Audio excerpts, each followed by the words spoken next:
V10 news కి స్వాగతం. బాపట్ల జిల్లా ఎద్దనపూడి మండలం అనంతపుర గ్రామంలో 3 రోజుల నుండి ఎన్టీఆర్ కళా పరిషత్ నాటక పోటీలు శనివారం రోజు తోటి 3 రోజులుగా నాటక ప్రదర్శనలు అంగరంగ వైభవంగా నిర్వహించారు. ముఖ్య అతిథిగా పరుచూరు నియోజకవర్గ శాసనసభ్యులు ఏలూరి సాంబశివరావు, తేజస్విని తదితరులు పాల్గొన్నారు.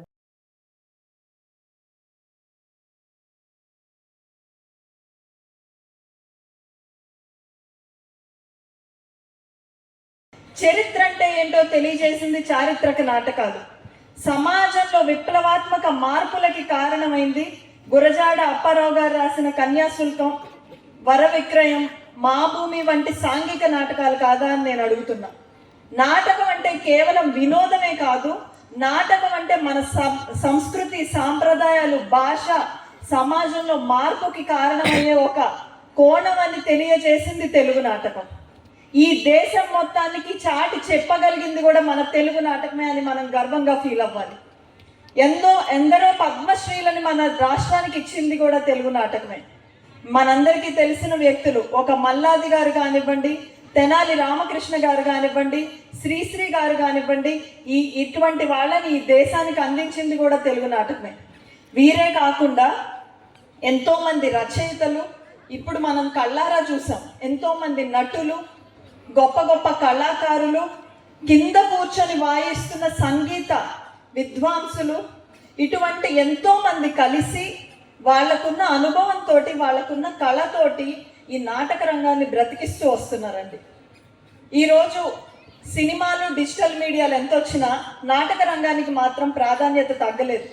ఎందుకంటే ఎన్ని సినిమాలు వచ్చినా, ఎంత డిజిటల్ మీడియా ఓటీటీలు వచ్చినా కూడా నాటక రంగానికి ఒక ప్రత్యేకత ఉంది. ఆ ప్రత్యేకత ఏంటంటే ప్రత్యక్ష అనుభూతి. ఇందాక ఇక్కడ మన కళ్ళెదురుగానే విడాకులు కావాలి అనే ఒక నాటకాన్ని మనం చూసాం. మన కళ్ళెదురే వీళ్ళు నాటకం చేస్తూనే బట్టలు మార్చుకోవడం కానివ్వండి, ఇక్కడ ఈ రూమ్ని ఎన్వైరన్మెంట్ మార్చడం కానివ్వండి, పగలు రాత్రి మధ్యాహ్నం సంవత్సరాలు మారిపోవడం అన్నీ మన కళ్ళెదురుగానే జరిగింది. ప్రత్యక్షంగా మనం అనుభవించగలిగాం ఇదంతా. ఇది సినిమాలో రాదండి. సినిమాల్లో ఇంత గొప్ప అనుభూతి మనకు రాదు. ఇందాక నాటక రంగం ప్రాధాన్యత తగ్గలేదు అనగానే మీలో చాలామంది ఆశ్చర్యంగా చూస్తున్నారు. ఎందుకు తగ్గలేదమ్మా, ఈ రోజుల్లో నాటకాలు ఎవరు చూస్తున్నారని. నేను మీ అందరికి ఒక చిన్న ఎగ్జాంపుల్ చెప్తా. సినిమాలు అందరం చూస్తున్నాం కదా, ఎంత అవుతున్నాయి? ఇప్పుడు ఒక చిన్న సినిమా తీయాలంటే కోట్లు ఖర్చు పెట్టి తీస్తున్నారు.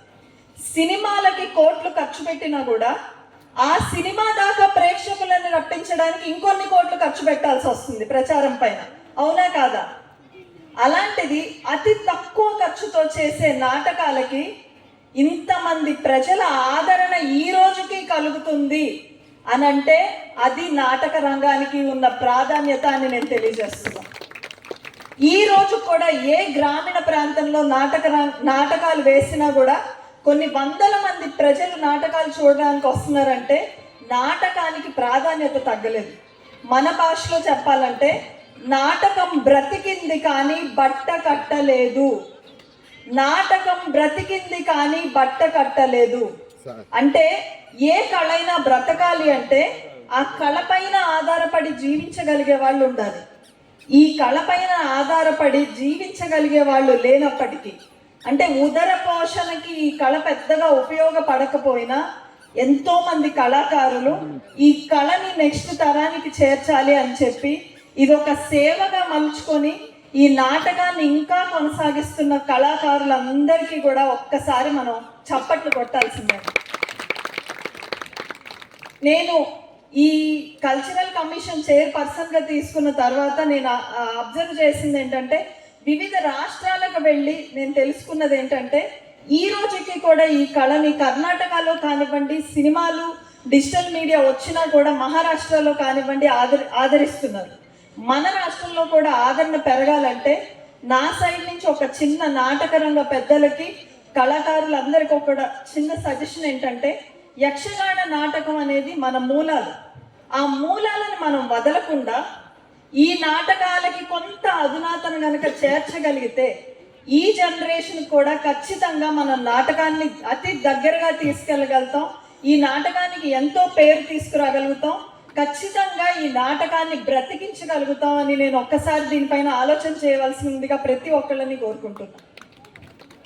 ఇంకపోతే గత 5 ఏళ్ళుగా నాటక రంగ నటులంటే రంగస్థలంలో ఉంటారు, కానీ గత 5 ఏళ్లుగా మాత్రం రాజకీయ నాయకులే 5 ఏళ్లుగా మనం టీవీల్లో నటుల్లా చూస్తున్నాం.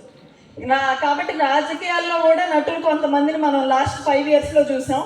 ఇప్పుడు తెలుగు ప్రజలు వాళ్ళని కలుగులోకి పంపించారు. కళాకారులందరినీ మేము వెలుగులోకి తీసుకొని వస్తామని ఈ వేదిక ద్వారా మీ అందరికీ తెలియజేస్తున్నాం. ఎందుకంటే తెలుగుదేశం పార్టీని స్థాపించి రాష్ట్ర రాజకీయ ముఖ చిత్రాన్ని మార్చింది ఒక కళాకారుడు. ఆయనే నందమూరి తారక రామారావు గారు. ఈ రోజు రాష్ట్రాన్ని కోసం పోరాడి ఈ రాష్ట్రాన్ని మళ్ళీ బాగు చేయాలని ముందుకు వచ్చింది కూడా ఒక కళాకారుడే. ఆయనే పవర్ స్టార్ పవన్ కళ్యాణ్.